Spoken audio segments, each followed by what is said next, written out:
Você que acompanha a TVC, a TV Correio da Manhã, que passa em Friburgo, Teresópolis, Petrópolis, Pati, Três Rios, acompanha também aqui o programa Na Mira com o Fernando Veloso. E o programa de hoje é especial, vai ser diferente. A gente tem entrevistado aqui pessoas profissionais da área de segurança, da área do direito, juízes, advogados, delegados, enfim. Mas hoje vai ser diferente. Hoje a entrevista vai ser meio que uma consulta. Na realidade vai ser uma aula. Nós vamos entrevistar aqui o Dr. Bernardo Ramos. Ele é cirurgião vascular, formado pela Universidade Gama Filho e é professor da Unirio e da UERJ. Dr. Bernardo, seja muito bem-vindo. É um prazer ter você aqui no programa. Eu que agradeço, Fernando. A gente tem visto o seu programa e é um prazer e uma honra estar aqui e poder falar com você. Isso aí, vamos lá. Hoje vai ser um desafio especial para mim, né? Porque eu estou aqui travestido de leigo absoluto, né? E a gente vai tentar explorar ao máximo aqui o teu conhecimento. Primeiro diz pra gente como é que o Dr. Bernardo virou o Dr. Bernardo. A gente conversando aqui, você disse que você tem 25 anos já na medicina. Eu olho para você, você é um cara novo. Você me falou que você tem 42 anos. Isso. Então, logo cedo você já foi, né? A medicina está na tua família. Conta um pouquinho dessa história pra gente. Tá certo. Na verdade, o Bernardo Barros veio do Raimundo Barros, que é um cirurgião vascular. É o meu pai, e desde cedo ele queria ser médico, não sei se essa história chegou a mim tão cedo, mas desde 8, 10 anos de idade eu já queria ser médico e ajudar as pessoas. E eu tinha muito medo de sangue, tinha uma série de dúvidas, e aí resolvi fazer instrumentação cirúrgica com 16 anos para ter certeza se era isso que eu queria fazer. Gostei muito, fui ganhando um pouco menos de medo e me protegendo, obviamente a gente sempre se influencia, mas entrei para medicina. E ainda fiz outras especialidades, tentando entender se era cirurgia vascular igual ao meu pai, ou se eu poderia fazer outra especialidade, mas a cirurgia vascular é fantástica e abre um campo muito grande pra gente. O pai, essa hora, deve estar orgulhoso, né? Ele gosta. É vivo seu pai? É vivo, então, trabalha comigo e eu trabalho com ele. Ah, que bom.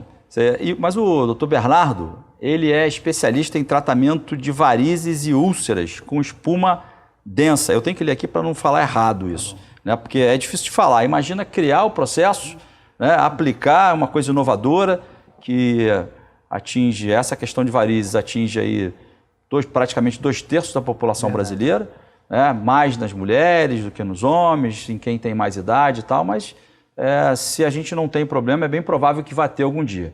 Então acho que estou muito feliz aqui de poder ter um especialista, né, nessa questão de varizes. Eu já enfrentei um pouco esse problema, já tenho a minha dívida com o médico lá que mandou eu usar aquela meia e eu estou na dívida com o médico. Mas explica um pouquinho para a gente como é que você teve conhecimento desse tratamento especial, para você foi um congresso, fora. Conta um pouquinho dessa história para a gente. Pois é, você tem razão, 70% da população realmente tem varizes em diversos graus.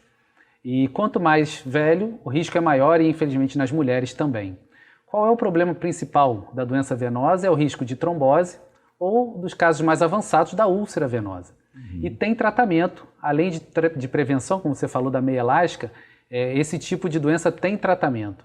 E muito difícil a gente conseguir isso pelo SUS, é um dos motivos que a gente criou todo esse programa e esse projeto, que hoje se chama Pernas Saudáveis, e que contou com diversas ajudas ao longo do tempo. Eu conheci esse projeto, eu conheci essa técnica em 2012, num congresso internacional. Então, há 10 anos já.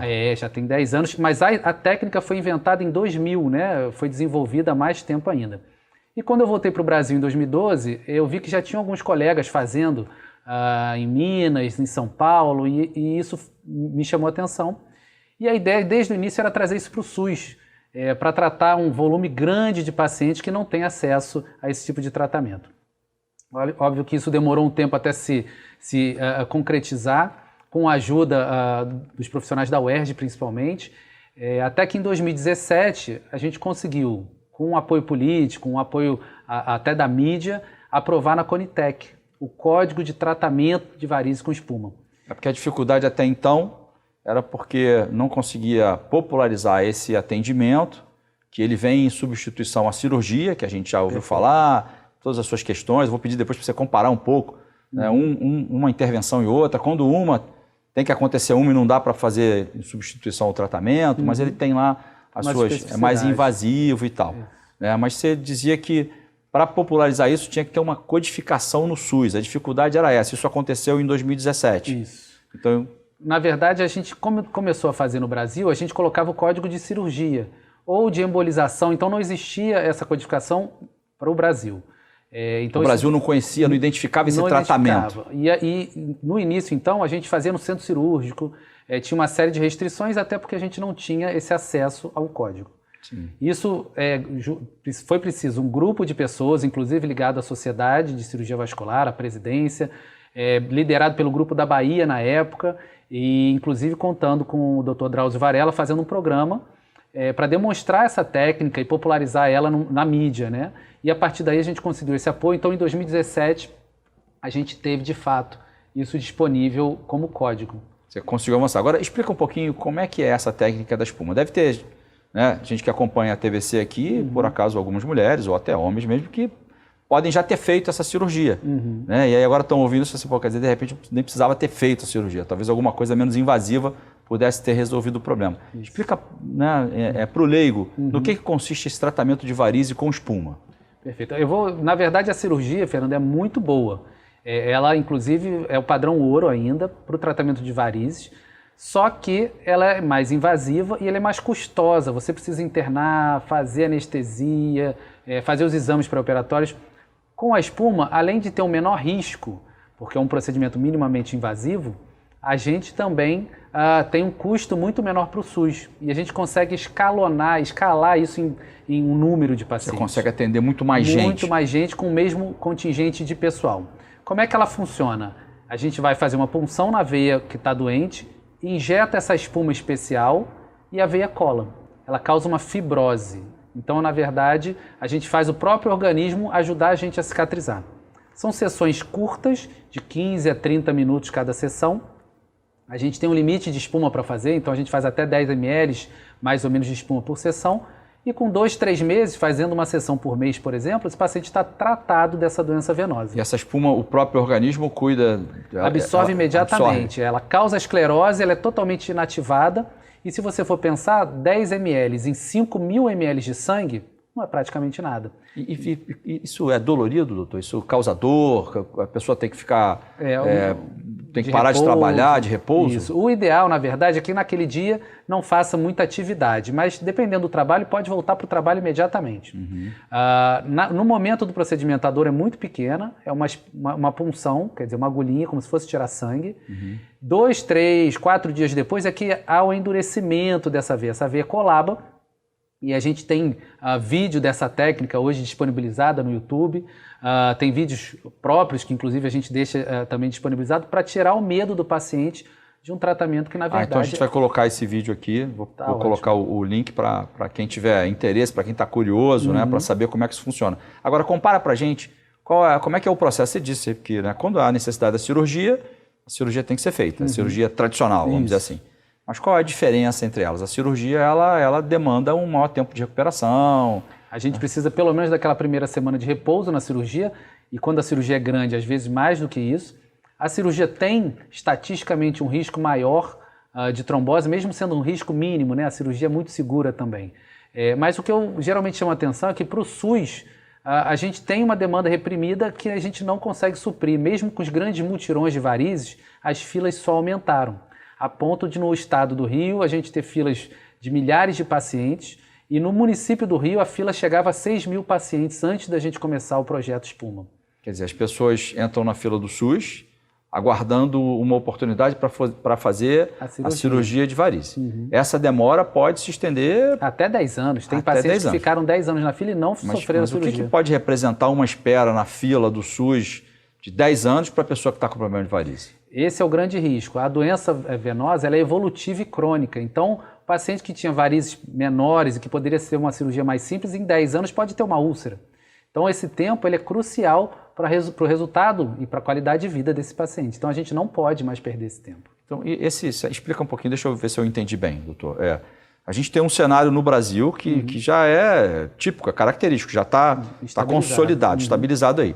Essa situação tende a aumentar na medida em que a população aumenta. Então, envelhece também. E que envelhece. E a gente tem uma população que está ficando com mais idade. A média de idade do brasileiro agora já passa dos 60 anos. Então, a gente vai ter mais gente com esse problema. Verdade. Então, se o sistema público de saúde, o SUS, não adota uma metodologia, uma técnica diferenciada como essa para dar vazão a esse volume, a gente vai ter um colapso, é isso? Na verdade, a gente já tem, Fernando. Na doença vascular, de uma maneira geral, a gente tem muito problema e muitas filas. Mas na doença venosa hoje a gente vê uma luz no fim do túnel com a popularização desses projetos, e a ideia, na verdade, é que a gente consiga expandir. No Brasil inteiro a gente tem alguns projetos pontuais, mas a ideia é que de 3 a 4 municípios tenha um município central com um projeto como esse, dando vazão aí a 70 milhões de brasileiros com doença venosa. Como é que... A que o senhor acredita essa demora no Brasil a adotar uma coisa que parece, né, que tem, ela tem o resultado dela é positivo, né? Não traz risco, né? Ela resolve o problema, ela consegue minimizar, né? País de grandes proporções como o Brasil, né, que tem uma população muito grande, faz um procedimento mais simples, mais rápido, mais barato, inclusive. Por que o Brasil demorou tanto tempo? Por que a gente ainda tem essa dificuldade para implantar uma técnica dessa? De 2012 a 2017, sem dúvida, era o código no SUS, e que foi uma batalha grande e, graças a Deus, ganhamos. Em relação de 2017 para cá, o projeto da UERJ foi um dos grandes projetos do Brasil, com 5 mil pacientes atendidos. Então se mostrou factível e com resultado. De 2012 para cá? 2017. 2017. O senhor, inclusive, participei bastante participou desse projeto. Isso. Desde o início a gente ajudou a montar e participou com muita felicidade, fechando feridas com 10 anos de evolução, com um projeto minimamente invasivo. Peraí, então tinha pessoas que sofriam desse problema, né, de varizes, se estavam com essas feridas já há 10 anos é porque não conseguiam fazer... Há mais tempo não conseguiam tratar das varizes. Não conseguiam tratar das varizes pelo Sistema Único de Saúde. E aí esse projeto que o senhor ajudou a desenvolver na UERJ, na Universidade aqui do Estado do Rio de Janeiro, ele tratou essas pessoas através dessa técnica da espuma densa, não é isso? Espuma densa. Espuma densa, e a questão delas foi sanada. Exatamente. Ou seja, não teve recaída ou nada nesse sentido. A doença é crônica. Sim. Então a gente precisa depois acompanhar esse paciente de 2 em 2 anos, às vezes de 5 em 5 anos. E quanto mais o paciente entende da própria doença, melhor o resultado. Então, sem dúvida que a gente tem que tratar, e ele não pode sumir, né? Não pode perder totalmente o acompanhamento. Mas sim, a gente fechou essas feridas definitivamente quando o paciente seguiu o resto do protocolo, o resto do tratamento. A gente consegue, de fato, mudar a vida desses pacientes. Mudando a vida desses pacientes, doutor, eu vou fazer um meia-culpa aqui, né? Porque eu já fui ao médico e ele me mandou usar aquelas meias, né? De pressão, não é isso? Isso, compressão. De compressão. E eu comecei a usar. Mas aquilo é chato. Aquilo é chato, porque no calor, aquilo esquenta. Tem umas que são mais finas, inclusive. Térmicas até de tactel, para não esquentar tanto. Tomara que o médico não assista essa entrevista aqui, mas ele vai falar, estou admitindo, fazendo a minha confissão aqui, que eu usei por um tempo, mas parei. Depois que a gente faz, né, depois que a pessoa passa por essa técnica, é possível que ela tenha que usar essas meias ou ela não precisa usar? Ou é recomendável que essa meia seja usada de uma forma preventiva ou não? Fala um pouquinho dessa meia de compressão. Pois é, a meia gera muita dúvida. A gente tinha uma série de restrições com as meias mais antigas, que não podia dormir com ela, tinha que colocar a perna para cima por alguns minutos antes de vestir, não podia sair da cama para vestir a meia. Isso tudo diminuiu muito e tem uma correlação muito grande com o exercício. Qualquer exercício é melhor do que nenhum. Então o ideal é fazer 1 hora de aeróbico por dia. A meia... Esse aeróbico andar serve? Isso, serve. Mas isso para a saúde de uma maneira geral, mas para as varizes. Mas a meia da mesma maneira. Se você usar 2 horas por dia, é melhor do que nada. Sim. Se você colocar para dormir, que não é o ideal, mas, por exemplo, quando eu dou plantão, eu uso a meia, melhora. Então, o ideal é usar o máximo possível. As meias melhoraram bastante, tecnologias super avançadas, cores diferentes, tudo para poder diminuir essa restrição que você falou muito bem. No verão, que é quando é o maior problema de varize, né, porque o calor dilata essa circulação e piora, é quando a gente mais deveria usar. E eu faço justamente quando ela é mais inconveniente. Pois é, mas assim, eu faço uma correlação interessante porque os árabes no deserto andam de roupa, porque a roupa ela mantém a temperatura do corpo. Então, se o ambiente está a 40 graus e a nossa temperatura é 37, a meia não esquenta. Ela dá um pequeno desconforto. Então, eu tomando um puxão de orelha do doutor aqui. Tô redimido. Mas se for uma prescrição médica, use a meia. Eu uso a meia, estou aqui com a minha meia elástica e eu gosto muito do resultado dela, tanto em mim quanto nos meus pacientes. Mas, doutor Bernardo, vamos imaginar aqui, o senhor falou de calor. A TVC, ela passa na região serrana. Então, predominantemente, é uma região mais fria. Isso não quer dizer que mulheres lá acima de 40, né, estejam livres de ter problemas de varizes. Com certeza. Em especial se elas desenvolverem algum tipo de atividade em que elas ficam em pé há muito tempo ou fazem pouca atividade física. O que a gente poderia recomendar para essas pessoas em caráter preventivo? Porque eu tenho uma história, eu pessoalmente tive uma história, eu já tive bar, eu fui dono de bar, então eu trabalhei atrás do balcão ali. E eram horas e horas e horas, às vezes 10 horas num dia, que a gente fica em pé, dá 2 passos para cá, 2 passos para lá, aí no final do dia a perna chega a estar queimando. Então tem outras atividades, na sua mesmo, fazendo... Ficar em cirurgia muitas horas. Fica em cirurgia, fica em pé ali, eu sou mesmo, já demonstrou que o senhor mesmo usa essas meias de compressão. Seria conveniente a gente dizer para as pessoas que fazem algum tipo de atividade, e tem uma questão de genética também, né? Então, se tem alguém na família que já apresentou esse problema, que já apresentou essa doença, a gente pode chamar de doença. Uma né? doença, sem dúvida. Seria recomendável que ela já utilizasse ou já buscasse orientação médica quanto a utilizar uma meia de compressão ou fazer uma atividade física, já que não faz por outro motivo, que faça para não ter o problema de varizes? Para não ter o problema. Você citou alguns casos muito interessantes. Quem tem doença de varizes na família, né? É importante que procure atendimento mesmo antes de ter completa ou ter varizes ou ter muitos sintomas. Pacientes grávidas ou pacientes que têm muitos filhos, o risco também é maior. Você falou da região serrana, vou falar da minha Paraíba do Sul, do Limoeiro, um abraço para todo mundo lá. Quem trabalha muitas horas em pé, né, a gente tem lá os funcionários que trabalhavam com a gente, que tem um risco maior de ter varizes. Então a prevenção é o melhor caminho. Não é fácil, por exemplo, usar meia o tempo todo, mas é um ótimo resultado. Não é fácil tomar remédio o ano inteiro, mas tem remédios muito bons para prevenir. E como você falou, mesmo no bar, algumas horas, alguns momentos que você estivesse mais tranquilo, ou quem está trabalhando na lida, colocar essa perna para o alto, ou dormir com a perna para o alto à noite, estimula essa drenagem com a melhora do resultado. E por último, mesmo pacientes jovens, que ainda não tem nenhum tipo de sintoma, começou a ter o sintoma logo no início, já procurar algum tipo de atendimento. Hoje a gente tem estudos, o meu doutorado foi ligado a isso, paciente que ainda não tem varizes já tem sintomas venosos, a gente considera esse paciente C0 na classificação S, e a gente publicou um artigo mostrando que é o início da doença venosa. Esse artigo está publicado, então está o acesso... O acesso livre, a gente fala um pouco sobre isso. Pode ceder para a gente, para colocar aqui na... Posso. Então vou colocar na descrição do vídeo aqui para quem tiver interesse. E a ideia é que a gente pegue a doença, como todas as doenças, lá no início. E a doença de varizes a gente está caminhando para isso também, então não é uma doença que a gente pode desprezar, principalmente com a história genética positiva. Pode ser só um incômodo, pode ser só uma dor, mas ela pode evoluir para uma úlcera. Ou para trombose. Para trombose, a pessoa, como o senhor disse antes, pode perder a perna ou até perder a vida, dependendo da situação. O seu doutorado, o senhor disse pessoas jovens até, né? Disse que isso pode começar a acontecer com 15 anos de idade, com 16 anos de idade. Aquela fase hormonal já pode começar a ter varizes. E quais são esses sintomas? Porque tem gente que às vezes não sabe, né? Que sintomas são esses, né? Que a pessoa pode começar a sentir, podem indicar que ela vai ter uma doença de varizes. Ótima pergunta, porque muita gente negligencia, né? Não presta atenção naquele peso na perna no final dos dias. Trabalhou o dia inteiro, sentiu dor na perna, se não foram 12 horas em pé, não, é um pouco mais normal, mas mesmo assim não é normal, você está forçando a sua circulação. Eu pego o ônibus todo dia, quando eu chego em casa a perna está inchada.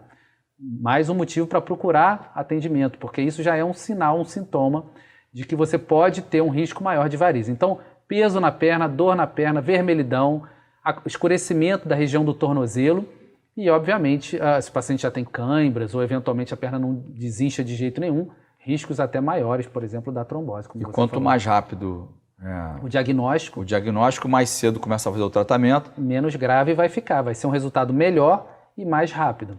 Doutor, vamos lá. Agora, vamos falar de política. Né? O senhor contou muito rapidamente aqui como é que foi esse processo. Né? O senhor foi a um congresso lá fora, na Europa, tomou conhecimento dessa técnica, e aí viu que isso podia ser algo que poderia trazer uma grande... Ser muito positivo, uma grande solução né, para um problema que é crônico, que atinge 2 em cada 3 brasileiros, e vem tentando emplacar isso. Né? Então parece que já tem alguns municípios em que houve uma adesão do município, com um apoio, inclusive, político para isso. Né? Como é que está esse processo? Né? Porque eu acho que um município receber isso, né? Receber esse tipo de técnica, isso ser franqueado ali para aquela população, vai trazer um benefício enorme, né? A vida das pessoas, porque a varize, ela pode ser só uma dorzinha chata, pode ser só um incômodo, pode ser alguma coisa que impõe a gente usar uma meia ali e tal, mas isso pode impedir a pessoa de trabalhar, isso pode ter efeitos econômicos, inclusive. Incapacitante. Incapacitante, né? E aí, quando o poder público olha para isso, né? E aí eu tenho que enaltecer a sua iniciativa, né, de ter trazido isso lá de fora, né? Como é que está esse processo para a gente democratizar isso, para que as pessoas, né, de diferentes áreas, que são destinatários do serviço público de saúde, para que elas tenham isso? Como é que está esse processo?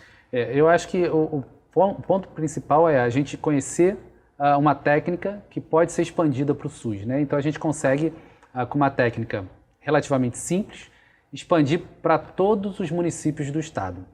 A gente conversou um pouco sobre como é que está essa parte de apoio político, né, apoio financeiro, e isso no Brasil é essencial, porque 70% da população está no SUS. E 70% da população brasileira tem varizes. Se você fizer essa conta, a gente está falando de 49 milhões de brasileiros. É muita gente. Então, qual é o ideal? Que a gente consiga pegar municípios chaves locais e faça essa distribuição de vagas e use um município como apoio. Hoje a gente está em Itaboraí, foi o lançamento do projeto com o apoio do senador Portinho. Senador Carlos Portinho. Carlos Portinho foi que, desde o início, quando viu o projeto, falou a mesma pergunta que você fez: por que isso não está ainda desenvolvido em todo o estado, pelo menos? Vamos fazer um parênteses aqui para o senador Carlos Portinho, né, que no ranking dos políticos, né, no ranking nacional, ele é o 5º melhor político ranqueado lá naquele site. Né? Eu vou botar até o link do site aqui para quem tiver interesse lá, né, na descrição do vídeo. E no Rio de Janeiro foi eleito o melhor político do estado do Rio de Janeiro. Né? Então ele veio subindo e... Isso aí. E por quê? Porque ele desenvolve a ideia de que a gente tem que entregar para a população, entregar para a opinião pública o que de fato a gente trabalha para isso. Eu sou funcionário público também, sou professor da Unirio e eu tenho que entregar aulas de qualidade. Sim. E ele, como senador, ele tem que entregar políticas públicas. E a ideia dele é que a gente consiga expandir de fato isso. Lá em Itaboraí, a ideia é que a gente já consiga vender algumas vagas, entre aspas, para os outros municípios. Então, a gente usa o polo de Itaboraí que está montado, mas os municípios em volta podem lá oferecer vagas. Um determinado número de vagas para aqueles municípios vizinhos ali. Faz o aporte financeiro para a secretaria em troca de vagas para que a gente possa manter o projeto. E na UERJ, no início, a gente, na verdade, tinha 70% das vagas para o município do Rio e 30% para os outros municípios do estado. Então, tinha gente que saía 3 horas da manhã de casa para chegar na UERJ. E eu achei isso um absurdo e por isso surgiu a ideia da gente fazer em municípios satélites. A gente tem essa ideia de ir para dois municípios da região serrana, conversando com os prefeitos ainda para poder acertar. Tem um furo de reportagem aqui, numa entrevista gravada no programa Na Mira com o Fernando Veloso. Olha, ó, tem você que acompanha a TVC aí, o doutor Bernardo acabou de dizer que a ideia é colocar, né, duas unidades satélites na região serrana. Vamos ver se daqui até o final do programa ele revela para a gente que nomes são esses, senão eu vou ficar em cima. E também na Baixada, né? Porque a gente tem aí uma grande quantidade de população carente, Sim. que é usuária do SUS e está um pouco descrente até do tratamento. Sim. Um detalhe fantástico que aconteceu, que aqui no município do Rio, a gente tinha 3 mil pacientes na fila, com uma proposta de 6 mil pacientes esperando. A gente tratou 5 mil e hoje tem 4 mil pacientes na fila. Quer dizer, a gente tinha uma demanda reprimida que ninguém acreditava mais no tratamento. Sim. E em Itaboraí aconteceu a mesma coisa. A gente tinha 100 pacientes na fila para cirurgia, a gente já tratou 150 pacientes e tem mais 300 esperando.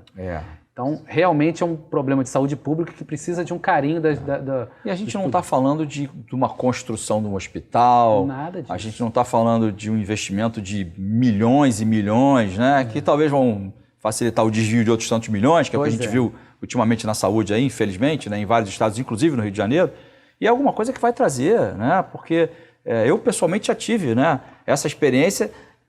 Pode não ser uma doença, né, no início gravíssima, mas ela pode levar a consequências graves. A pessoa pode até perder a perna. Né? E a partir de um estágio, Fernando, a gente não regride totalmente. Aí não regride, quer dizer, deixou chegar naquele ponto, não volta. Ele melhora, mas não volta totalmente. Não volta aí mais. Você perdeu a chance de tratar numa fase mais inicial. Então essa é uma outra coisa que hoje no Brasil a gente tem 1% da população que tem doença venosa com úlcera e a gente podia chegar perto de 0, né? se a gente tratasse precocemente esses pacientes. E esse é um dos caminhos. Então, isso que eu queria que o senhor explicasse para a gente aqui. A gente não está falando de uma mega estrutura, a gente não está falando de algo que demanda um investimento elevadíssimo. Que estrutura é essa? A gente precisa primeiro da adesão do município, o município tem que querer participar, tem que querer fazer isso. Fazer essa leitura de que tem um número suficiente de pacientes e, obviamente, qualquer município acima de 20 mil habitantes tem um número grande de pacientes com varizes. A gente precisa de uma unidade ambulatorial, que pode ser um posto de saúde com 2 ou 3 salas. E a gente precisa de um ecodoppler, que hoje a maioria das especialidades utiliza, o ecocardiograma ou o ecodoppler. E o material é todo descartável. O polidocanol, que faz a espuma, seringas, agulhas. E o profissional a gente treina. Então a ideia... O treinamento, a qualificação desse médico, ela é muito longa? Isso é... Não, é treinamento em serviço. Hoje a ideia, a gente está montando os polos, é que a gente treine uma equipe local para que a gente depois saia e esse projeto fique com a prefeitura. Sim. Então a gente consegue fazer um projeto através de PPP, né? Uma política público-privada, uma parceria, e depois que isso está montado e funcionando, a gente entrega de volta para o município. Qual é o caminho? É uma atividade de demanda. Então a gente tem que oferecer serviço de qualidade, humanização da medicina, mas com resultado. Então a gente busca todos esses comparativos de qualidade para mostrar esse tipo de coisa. E, por incrível que pareça, a prefeitura tem lucro com esse projeto. Porque o código de SUS, com o que ela gasta, se ela cobrar direitinho pelo tratamento, ela não perde dinheiro. Então ela faz um investimento inicial e depois o projeto se paga com E essa estrutura que o senhor está falando aí, a prefeitura já tem. Já tem. A unidade ambulatorial já está lá, o ecodoppler, né? Eventualmente, quando a prefeitura não tem, uma prefeitura satélite tem. Vai ter. E aí ali, no máximo 100 km de distância, a gente consegue entregar com qualidade. Então, olha aí, vou falar agora para a audiência da TV Correio da Manhã. Você tem mais de 15 anos, né? Se você é mulher, se já teve vários filhos, né? Ou você está sentindo dor na perna, né? Ou você faz um trabalho que tem a tendência em poder agravar essa doença. Fica muito de pé, fica muito de pé, ou sentado muitas horas, né? E você já está sentindo alguma coisa, tá aí. Uma boa demanda para você levar para sua prefeitura. Isso. Né? Pega um pedacinho, né, do áudio aqui, ou então copia o link, manda lá pro e-mail do prefeito. Pessoal, olha, eu vi lá o doutor Bernardo Ramos lá no programa Na Mira com o Fernando Veloso. É Barros. Ai, desculpa, Fernando Barros, olha aí. É por isso, mas não é ao vivo, é gravado, mas a gente não edita e fica assim mesmo. Fernando Barros, pronto. Bernardo Barros, olha aí. É que eu estou pensando na pessoa mandando pro e-mail do prefeito lá, entendeu? Para cobrar o prefeito. Porque assim, se é alguma coisa que não custa tanto, que não é tão difícil assim, o que falta é boa vontade, né? Pois é, e conhecer, às vezes tem algumas pessoas que eu chego e não conhecem. O secretário de saúde, eu não conhecia esse projeto, que fantástico. E se anima realmente a desenvolver isso.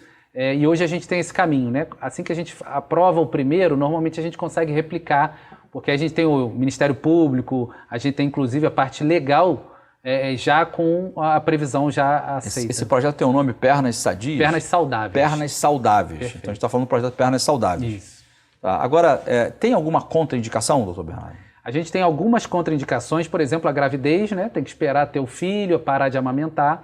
Pacientes que a gente chama de nível de saúde muito grave, pacientes acamados, ou, eventualmente, pacientes em cadeira de roda, mas com outras doenças, e pequenas contraindicações relativas, né? Então, algumas alterações cardíacas, paciente diabético que está com infecção, a gente espera melhorar a infecção para tratar, mas hoje 99% das cirurgias podem ser tratadas com espuma. E aí, porque isso esse tratamento também é considerado uma cirurgia. É um procedimento, na verdade a gente chama de procedimento ambulatorial, porque não precisa de centro cirúrgico. Sim. E ele se equipara em resultado à cirurgia. Sim, mas eu queria destrinchar isso, né, para a pessoa, porque falou cirurgia, eu sou o primeiro a sair correndo. Isso, os homens principalmente. E eu assumo, falou cirurgia, eu saio correndo. Exato. Logo, né? Então, assim, quando a gente diz para as pessoas assim, os dois procedimentos é como se fosse cirurgia, mas são completamente diferentes, né? Muito, muito diferente. Essa é como se fosse uma microcirurgia, como se fossem pequenas agulhadas ali. Uma agulhada às vezes. Uma agulhada às vezes. Apenas uma injeção naquela sessão, com o scalp de criança, aquele que tira sangue de criança mesmo. Sim. E você faz a injeção da espuma, que é totalmente indolor. Sim. Então, muitas vezes lá em Itaboraí, já acontecia no UERJ, eu falo, olha, agora vai sentir uma espetadinha, o paciente nem sente, porque está achando que é uma coisa muito grande, e psicologicamente a gente consegue melhorar isso. Só tem ideia de quantas pessoas já passaram por esse procedimento? Então, lá em Itaboraí, mais de 150. 150, mas tem um número bem maior, né? Pela UERJ. Na UERJ foram 5 mil pacientes já tratados, A gente tem alguns outros hospitais do Rio que fazem esse tipo de tratamento, mas não como projeto. Sim. E aí isso atrapalha um pouco o desenvolvimento de grandes números de atendimento. E lá na Unirio, como é uma universidade... Parece que é o Gafreguini, não é isso? Isso, é o hospital da universidade, a gente desenvolve isso lá até para uma questão acadêmica, de ensino mesmo para os residentes. Sim, para despertar o interesse até de outros médicos, inclusive, para que se interessem nessa técnica.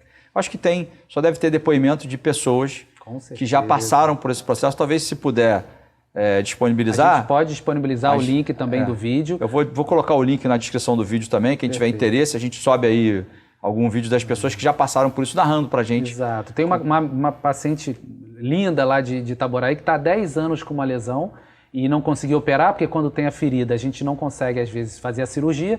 E com a espuma, 8 sessões, quer dizer, 8 semanas de tratamento com um curativo especial, a gente cicatrizou essa ferida. E uma coisa muito interessante na medicina é que o médico ainda ganha muito presente. Principalmente quando é o médico que consegue devolver ao paciente o tratamento adequado. E a gente lá... assim, chega a ser, a gente fica muito alegre, né? Então ganha bolo, ganha biscoito, às vezes ganha uma bala, que é o que a paciente queria dar alguma coisa e tem ali. Obviamente isso não tem nenhuma obrigação, né? Mas a gente fica muito feliz. Eu fiquei com certo ciúme agora, porque por delegado só mandam flores na música, né? Mas ninguém nunca mandou presente nenhum. Mas que bom, tem que presentear o médico mesmo. Mas, doutor Bernardo, diz pra gente o seguinte, como é que...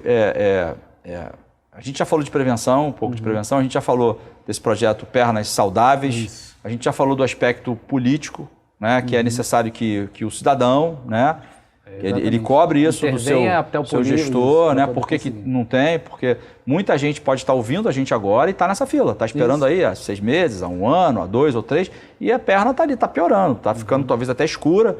Às vezes paga para ir num profissional privado, para ter pelo menos o início de um tratamento, e o SUS é o caminho para a maioria deles mesmo. Sim, e é como tem que ser, porque se a gente tem, né, se a população não tem hoje, a gente sabe se tem alguma coisa que é cara, né, é a assistência médica, né, isso custa muito caro. Mas vamos tocar num ponto aqui mais polêmico um pouco. Como é que é a leitura dos médicos, né, da classe médica como um todo, quanto a essa tecnologia, essa técnica, melhor dizendo, que é nova, né, pelo menos no Brasil. Né? O senhor está tentando fazer com que isso cresça, que isso alavanque para beneficiar as pessoas em larga escala. Né? Para a gente, quem sabe, daqui a alguns anos, a gente vai falar de doença venosa, vai ser alguma coisa assim, tem um ou outro aqui ou ali. Alguns por cento abaixo de 5, né? Abaixo de 5, hoje a gente, 70%, né? É um número muito alto. Quem sabe, Deus queira que daqui a alguns anos a gente tenha esse problema como ali quase que superado. Talvez pessoas que de fato têm uma tendência muito forte. Mas com acesso, né? Com a vaga disponível e não com a vaga faltando para esse tratamento. Mas isso não conflita de alguma maneira com aquela... vamos falar, vou chamar de indústria, que eu posso me permitir falar uma inadequada, né? De uma forma inadequada, mas isso não conflita com uma indústria da cirurgia e tal, isso não vai, de certa maneira, causar um conflito com essa história. Como é que o senhor acha que a classe médica está recebendo, ou qual é a percepção que o senhor tem da classe médica, né, tomando conhecimento de uma técnica que vai diminuir o sofrimento das pessoas, que vai resolver um problema de política pública de saúde, que é mais barato e que pode minimizar, pode evitar, né, a incidência de cirurgias que podem ter outras complicações, porque se há uma cirurgia como é a tradicional, tem que ser feita no centro cirúrgico, tem que ter todo com anestesia, com todo aquele aparato. Como é que o senhor acha que a classe médica faz a leitura dessa nova oportunidade? Toda nova técnica sofre retaliações e repulsas, né? Então, a primeira vez que eu apresentei num congresso carioca, um grande cirurgião vascular sentou na minha mesa depois da apresentação e me questionou, dizendo que eu ia matar os meus pacientes com fibrose pulmonar, quer dizer, essa espuma iria para o pulmão causar um problema, e isso não acontece.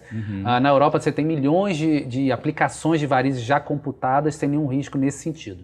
Para a classe médica, a gente tem que avaliar o resultado, e o resultado é bom, e a parte também financeira, quer dizer, os médicos, principalmente no interior, que só fazem cirurgia, hoje estão migrando para a espuma.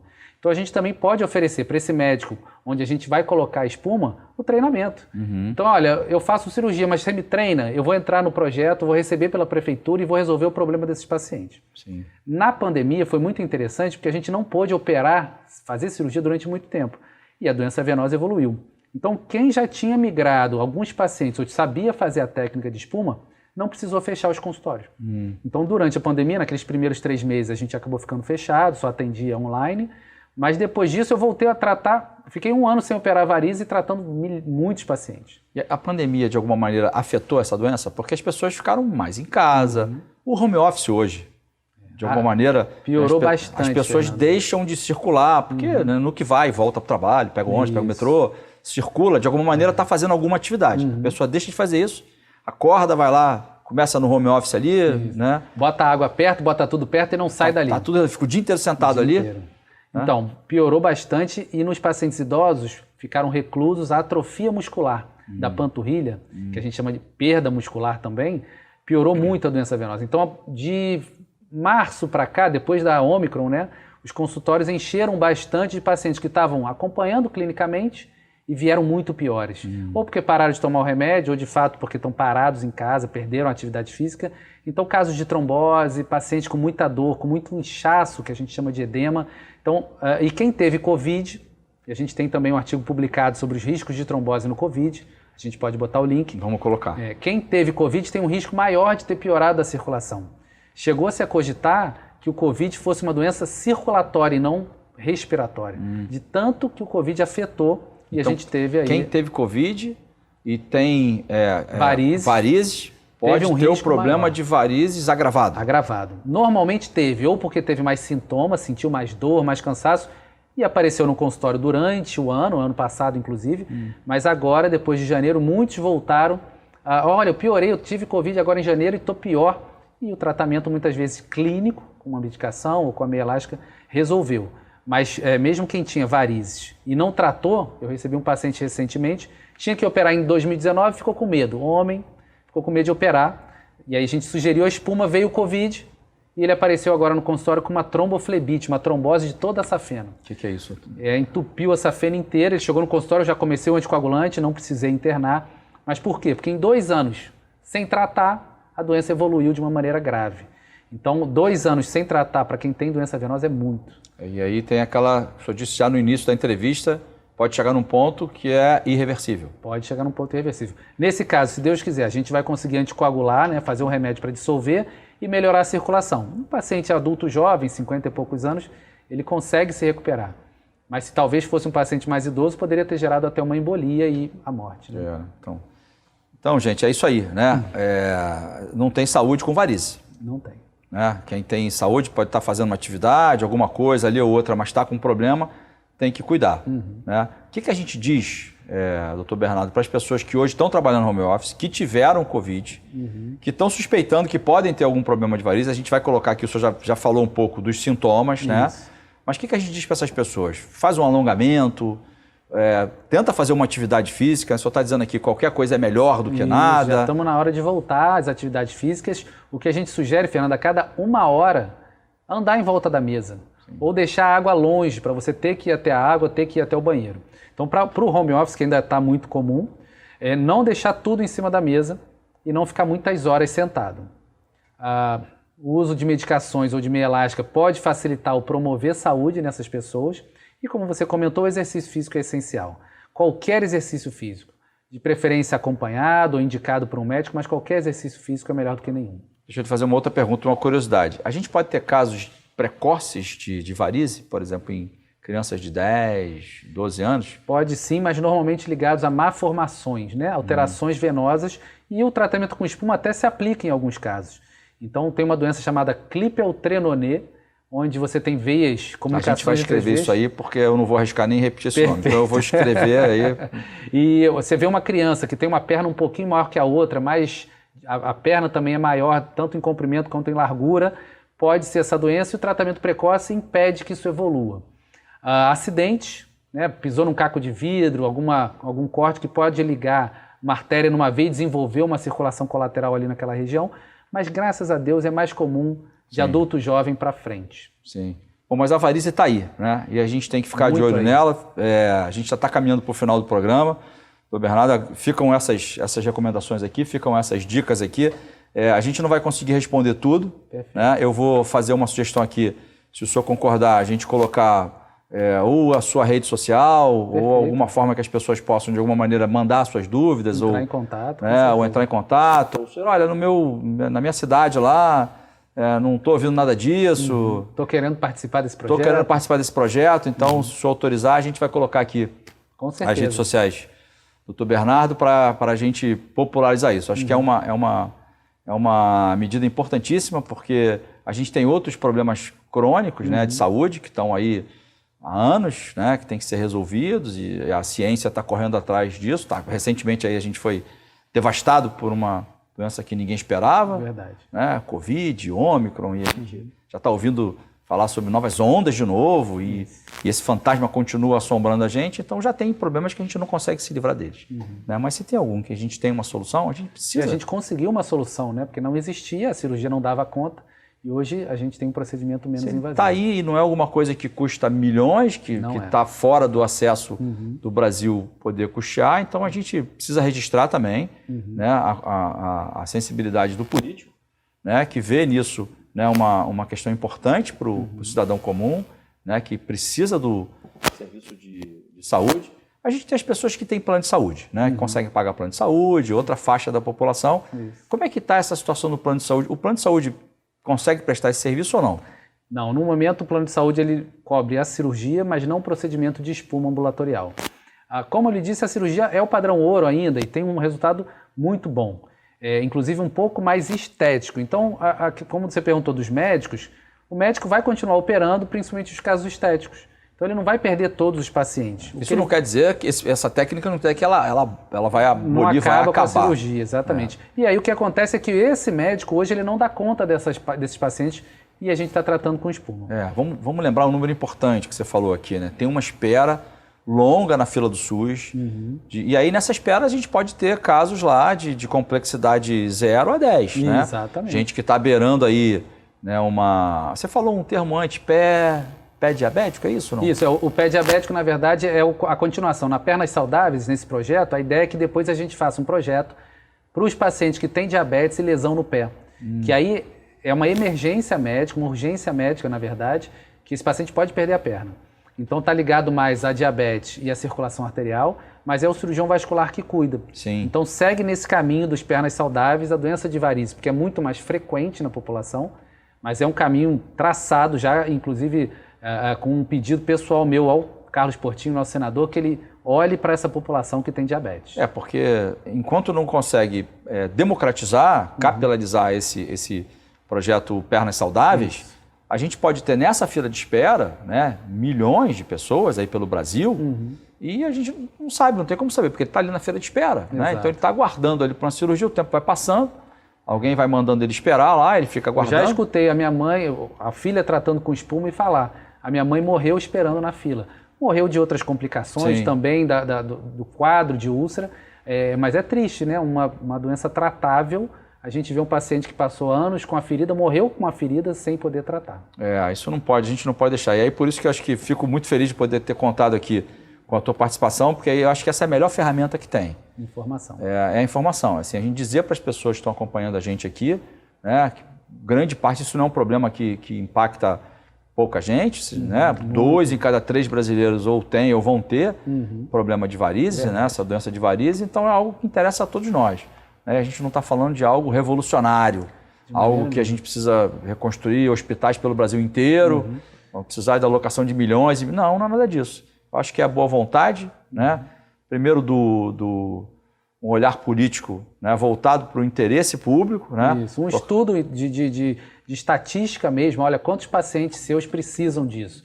Porque no final das contas, o paciente não é do médico só ou do SUS, ele também é do político que o representa. Sim. Então, se a gente entende isso como uma doença frequente e tratável, o político tendo essa influência, ele tem direito e tem o poder na mão de fazer alguma coisa por essa população. E se a gente pega essa quantidade de pessoas, porque a pessoa que tem uma doença de varizes, ela pode ter outros problemas também. Com certeza. Né? E aí, a gente nem conversou sobre isso, mas o que a varize pode impactar em outras doenças, com outras origens, de outros ramos, aí, de outras especialidades da medicina, né? O que ela pode atrapalhar. Quando a gente tira esse universo de pessoas, né, e elas têm o seu problema resolvido, né, ela vira aquela página, né, aquilo está tratado, desafoga a área de saúde para poder atender outras questões. Perfeito. Que aí são mais complicadas. Exato. Não é isso? E aí ela vai fazer exercício porque ela não tem dor, ela vai emagrecer e vai cuidar da saúde porque ela não tem uma ferida, ela até vai ter mais vai ter condição de trabalhar e se cuidar melhor, porque ela está recebendo aquele dinheiro. E a gente aqui não acabou não falando do impacto financeiro, que é o paciente que fica afastado, porque não consegue trabalhar, ou que está aposentado, porque tem uma ferida crônica e que nunca conseguiu tratar. Então são milhões de reais também que poderiam ser economizados. Quer dizer, hoje a gente está num momento que é um jogo de perde-perde. Exatamente. Que todo mundo perde o cidadão porque sofre com isso, perde o sistema de saúde porque acaba sendo mais onerado. Gasta mais com as internações que não eram necessárias. Enfim, né? E a gente tem a oportunidade de transformar esse jogo num jogo de ganha-ganha. Exatamente. Né? Ganha todo mundo e tem também um outro aspecto, que é assim, eu acho que a pessoa que está com a perna lá com uma varize já ficando crônica, já... Varicorragia, né? O sangra aquela veia em casa. Pode sangrar, ela pode extravasar, pode né? E começar e a sangrar. A pessoa que não tem o conhecimento ali vai olhar aquilo e vai estar arriscado aquilo causar ali uma outra questão ali de saúde mental, porque a pessoa vai achar que está morrendo já, porque viu o sangue extravasar, talvez não tenha o conhecimento. Vira um problema social e familiar muitas vezes, Fernando. A família inteira vive em volta daquela paciente, ou daquela ferida da paciente, e causa um desgaste muito grande social. E a gente vê o quanto que o paciente volta com batom, volta pintada, com cabelo feito, porque ela... A autoestima da pessoa. Muito, principalmente nas mulheres.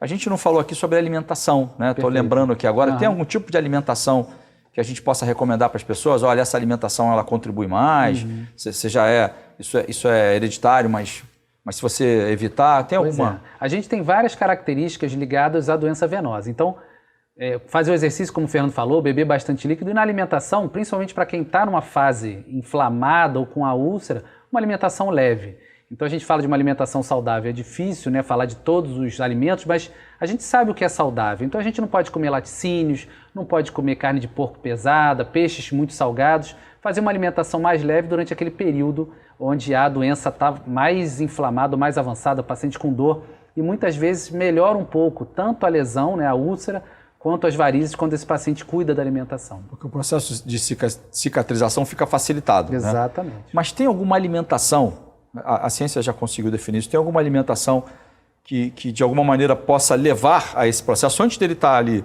com sangramento ou agravado? Tem algum tipo de alimentação que possa facilitar a piora? A piora, né? Na verdade, em alguém que já tem a tendência para ter varize? A gente fala muito da dieta mediterrânea, azeite, peixes, pães, que poderiam melhorar todas as doenças vasculares, né? Cardiovasculares no caso.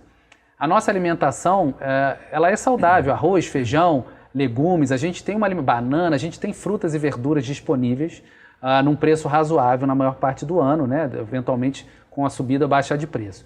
Então, essa alimentação, baixa ingesta ou uma ingesta normal de proteína, então nada daqueles grandes churrascos semanais, isso infelizmente faz mal, a carne vermelha em muita quantidade, mais os cereais, arroz, frutas diversas e os legumes e verduras que a gente tem disponíveis, na maioria das vezes com quase nenhum agrotóxico, né? A gente está falando da região serrana aqui antes. Sim. No sítio que a gente tem lá, a gente planta e dá, né? Verduras, legumes, frutas, porque a gente tem realmente um solo e uma agricultura muito fértil no Brasil. O senhor falou em proteína. E outro dia eu estava conversando com um amigo que estava falando a tal da dieta da proteína. Então, ligando os dois mundos aí, se a gente for imaginar alguém que está querendo fazer uma dieta, está com problema de varize... Pode piorar. Pode piorar. Pode. Na verdade, a dieta da proteína faz perder peso. E essa perda de peso pode ajudar um pouco na doença venosa. Então, desde que ela seja temporária e assistida por algum profissional, nutricionista, por exemplo, ela pode ser feita. Inclusive, ao contrário também, nos pacientes idosos que se alimentam muito mal, a baixa de proteína no sangue atrapalha a cicatrização.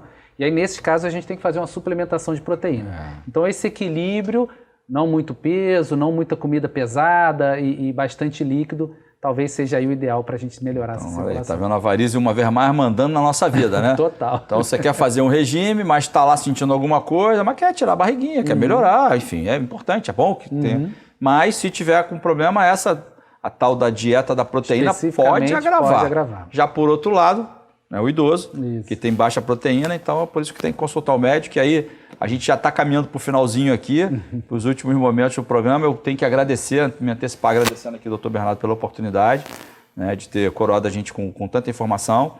Se ele permitir, a gente vai colocar o link aqui para as pessoas que queiram complementar algum tipo de informação, se manifestar quanto ao que ouviram aqui. Eu até pedi uma nova entrevista, quem sabe a gente não consegue trazer ele de novo aqui, né? Pois é. Doutor Bernardo, a gente tem mais um minutinho ali no relógio que não perdoa. Né? Eu vou deixar a câmera à sua disposição. Né? Eu sou como médico, cara novo, com 40 e poucos anos, 25 anos dedicado à medicina, traz uma técnica nova, inovadora da Europa para resolver um problema que pode atingir 2 em cada 3 brasileiros. Né? A câmera é sua, dá o seu recado aí, né, com a sua experiência e com essa motivação que a gente vê que o senhor tem para o telespectador da TVC. Perfeito. Eu queria primeiro agradecer ao Fernando, uma pessoa querida e que tem também muita empolgação para trazer essas novidades e trazer coisas que interessam a população. Não é só o projeto Espuma, mas o cuidado com a circulação de uma maneira geral e o cuidado com a população.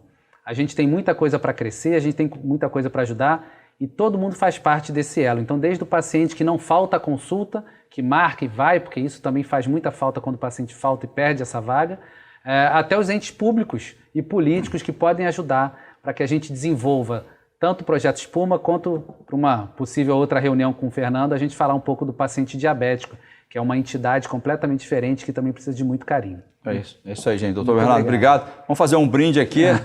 É isso aí. Obrigado. Obrigado a você. Obrigado. E obrigado a você que acompanha a TVC. É isso aí, gente.